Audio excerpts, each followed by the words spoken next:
Hello students, study hack with math channel में आप सभी का स्वागत है।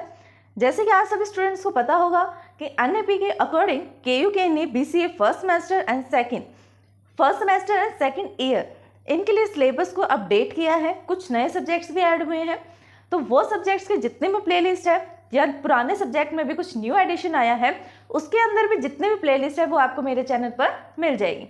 तो चैनल को सब्सक्राइब जरूर करें और वीडियो को लाइक ज़्यादा से ज़्यादा शेयर करें। तो आइए स्टार्ट करते हैं आज का new topic which is sequential circuit in detail. Sequential circuit क्या होते हैं, रीड करते हैं। सबसे पहले इसकी डेफिनेशन देखते हैं कि सीक्वेंशियल सर्किट क्या है। The sequential circuit are the circuit whose output is depend upon the present input as well as the past output. The sequential logic circuit have the memory element which store the data information of the digit binary. अब देखो कि sequential circuit क्या होता है। Last time हम combinational circuit देख चुके हैं कि कॉम्बिनेशनल सर्किट में क्या होता है। कॉम्बिनेशनल सर्किट में आप क्या करते हो, इनपुट को एंटर करवाते हो। जैसे वो इनपुट एंटर हो रही है, कॉम्बिनेशन सर्किट उस पर लगेगा, जो उसकी परफॉर्म करना है उसको फंक्शन वो परफॉर्म करेगा। लास्ट में वो क्या दे देगा, आउटपुट जनरेट कर देगा। बस उसका एक सिंपल सा डायग्राम होता है, उसमें कोई मेमोरी नहीं होती जिसके अंदर वो बिट को स्टोर करेगा।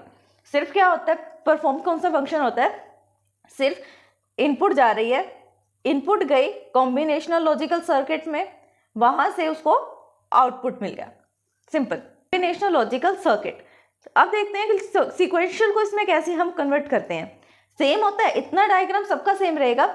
इनपुट जाएगी कॉम्बिनेशनल लॉजिकल सर्किट में, आउटपुट मिलेगी। लेकिन उसने क्या लिखा सीक्वेंशियल में कि जो आउटपुट होती है सीक्वेंशियल लॉजिकल सर्किट की, आउटपुट किसके ऊपर डिपेंड करती है, प्रेजेंट की इनपुट पे। जो अभी इनपुट आ रही है इस पे डिपेंड करेगा आउटपुट। और क्या करेगा, जो पास्ट का आउटपुट आया था, पहले जो एक स्टेप पहले जो इनपुट आया था उसको भी कंसीडर करेगा। जैसे अगर इसने इनपुट दी यहाँ पर 1 के थ्रू यहाँ पर सर्किट लगा, आउटपुट आ गया। आउटपुट को जाकर इसने मेमोरी में स्टोर कर दिया। देखो यहाँ से आउटपुट आया, यहाँ से मेमोरी में जाकर स्टोर हो गया। अब जो मेमोरी में आउटपुट था, नेक्स्ट टाइम जब इनपुट जाएगा, मेमोरी वाला इनपुट भी इसके अंदर ऐड हो जाएगा। अब यहां से क्या ऐड हो गया, यहां से फीडबैक भी ऐड कर दिया। अब वो यही कह रहा है कि प्रेजेंट का जो इनपुट है, अभी जो हम इनपुट दे रहे हैं, उसके साथ साथ जो पहले आउटपुट आया था पास्ट आउटपुट, उसको भी एज अ इनपुट कंसीडर करना, फिर आउटपुट निकालना, वो होता है sequential logical circuit. It has a memory which store the data information of the digit. इसके पास एक मेमोरी भी होती है जिसके अंदर वो सिर्फ एक सिंगल बिट को स्टोर कर सकता है। या तो वो 1 स्टोर होगा या वो 0 स्टोर होगा। कोई भी एक सिंगल बिट हो सकती है, ज्यादा बिट्स या बाइट्स को हम स्टोर नहीं कर सकते, क्योंकि यहाँ पर इस मेमोरी में कौन काम करता है, फ्लिप फ्लॉप्स क्या होते हैं वो हम नेक्स्ट वीडियो में रीड करेंगे। अभी सिर्फ इतना हम देखते हैं कि मेमोरी होती है, मेमोरी में हम सिंगल बिट को स्टोर करते हैं एज अ फीडबैक के लिए। पुराना आउटपुट स्टोर किया, नए वाला जब इनपुट जा रहा था उसके साथ फीडबैक को ऐड कर दिया, फीडबैक ऐड होने के बाद इनपुट गया, आउटपुट मिला, ऐसी चेनिंग चलती रहेगी। वापस से आउटपुट आएगा, फिर कुछ ना कुछ फीडबैक होगा, वापस से पुराने वाला आउटपुट जाकर इनपुट में अटैच हो जाएगा और आउटपुट निकल कर आएगा दूसरा नया। ऐसी चेनिंग चलती रहेगी। हमारे चैनल स्टडी हैक विद महक को लाइक, ज़्यादा से ज़्यादा शेयर एंड सब्सक्राइब करें। अगर आपने सब्सक्राइब कर दिया है तो बाकी सभी डिवाइसेस से भी सब्सक्राइब करा सकते हैं, क्योंकि सब्सक्राइबर्स बहुत ज़रूरी हैं। देन कमेंट करें। अब देखो कि नेक्स्ट पॉइंट क्या कह रहा है कि हमारे जो सीक्वेंशियल लॉजिकल सर्किट होते हैं वो 2 टाइप्स के होते हैं। फर्स्ट होता है synchronous logical circuit, asynchronous sequential logical circuit. अब क्या डिफरेंस होता है इन दोनों सर्किट्स में। अब ये देखो कौन सा वर्ड इसके अंदर है, फर्स्ट में सीक्वेंसेस। सीक्वेंस में सिंक्रोनस होना, सीक्वेंस में सिंक होना। सिंक का मतलब क्या होता है, एक साथ टुगेदर होना, जुड़ा हुआ होना, अटैच होना।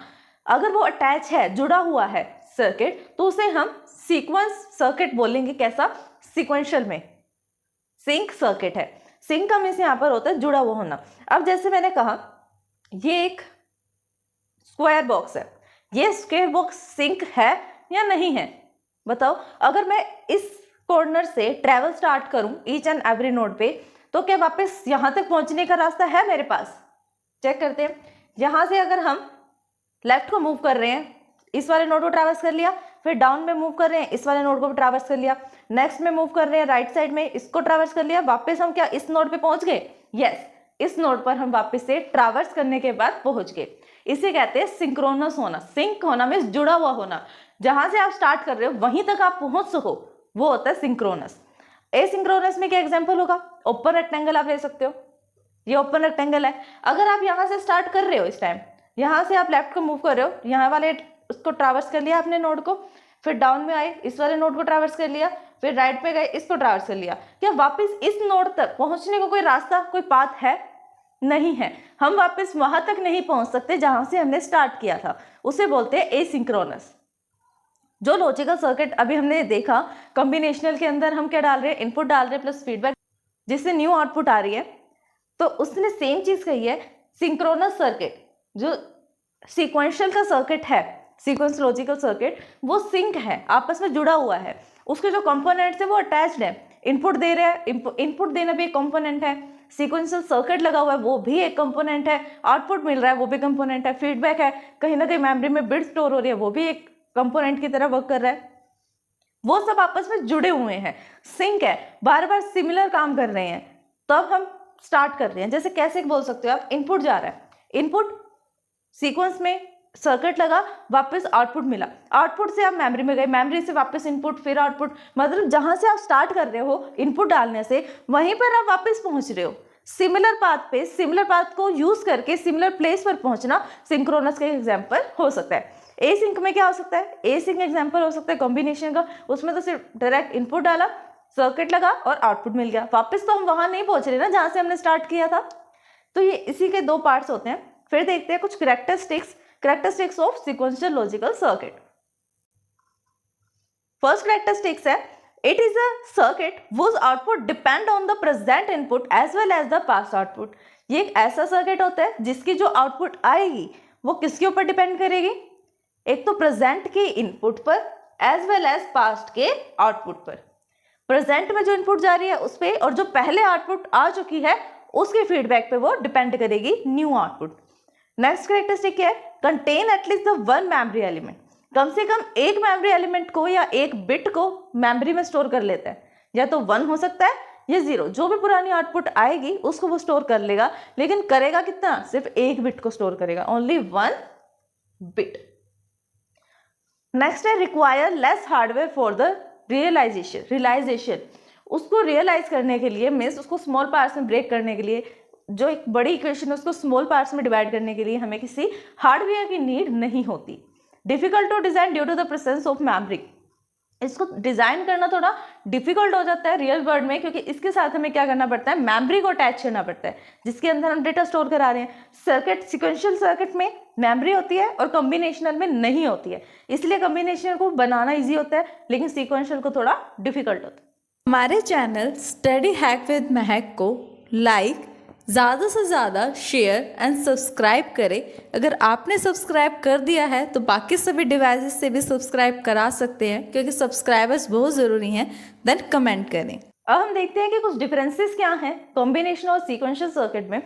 कॉम्बिनेशन सर्किट में क्या होता है? It is a circuit whose output is usually depend on the present input only. Combinational circuit में क्या होता है? जो हम इनपुट दे रहे हैं उस इनपुट के अकॉर्डिंग आउटपुट आ जाएगी, कोई और ज़्यादा फंक्शनिंग परफॉर्म करने की नीड नहीं है। एक इनपुट जाएगी, उस इनपुट के अकॉर्डिंग आउटपुट आ जाएगी। लेकिन सीक्वेंशियल में हमने क्या किया? इनपुट जा रही है, आउटपुट तो आ रही है, वापस किसी मेमोरी में फीड हो रही है, वहाँ से एज अ फीडबैक इनपुट के साथ अटैच होकर न्यू वाली इनपुट आउटपुट को रिलीज कर रही है, नए वाली आउटपुट आ रही है। फिर वापस से आउटपुट मेमोरी में जाएगी, मेमोरी से इनपुट पास, इनपुट से वापस कुछ ना कुछ न्यू आउटपुट। ऐसे होता है फंक्शनिंग सीक्वेंशियल में। It is the circuit was depend upon the past output as a present input. Combination में क्या होता है? Contain any memory element. इसके अंदर कोई मेमोरी एलिमेंट नहीं होता जिसके अंदर ये बिट को स्टोर करे, लेकिन सीक्वेंशियल के पास मेमोरी एलिमेंट होता है।